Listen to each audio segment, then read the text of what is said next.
তোমাকে সতর্ক করছি, এক বাইরে মাহরাম নারীকে নিয়ে তোমার ভাবনা কল্পনা, তার সাথে তোমার কথাবার্তা, তোমার অনলাইন চ্যাট, তোমার দেখা সাক্ষাৎ, তোমার অনুভূতি বিনিময়, তোমার ভালোবাসার নোংরা সম্পর্ক, সব কিছুই তোমার অন্তরকে কেবল কালো কুলুষিত করবে। এই অব্যাহত গুনাহ ও নাফরমানিগুলো তোমার হৃদয় থেকে সব কল্যাণ ও সম্ভাবনাকে ঝেঁটিয়ে বিদায় করবে। তোমার অন্তর থেকে ঈমানের মজা কেড়ে নেবে, ইবাদতের স্বাদ ছিনিয়ে নেবে।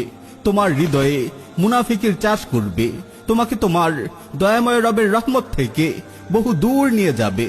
যে চোখ দিয়ে তুমি পরনারী দেখেছো, যে আঙ্গুল ব্যবহার করে তুমি তার সঙ্গে চ্যাট করেছো, যেই হাত দিয়ে তুমি তাকে স্পর্শ করেছো, যে পায়ে হেঁটে তুমি তার কাছে গিয়েছো, তোমার এই চোখ, তোমার এই হাত, তোমার এই পা কিয়ামতের দিন তোমার বিরুদ্ধে সাক্ষ্য দেবে। হাসরের ময়দানে আল্লাহ রাব্বুল আলামিন যখন বলবেন, আল ইয়াউমা নাখতিমু আলা আফওয়াহিহিম ওয়া তুকাল্লিমুনা আইদিহিম ওয়া তাশহাদু আরজুলুহুম বিমা কানু ইয়াকসিবুন, আজ আমি তাদের মুখে মোহর মেরে দেব, তাদের হাত আমার সঙ্গে কথা বলবে এবং তাদের পা তাদের কৃতকর্মের সাক্ষ্য দেবে।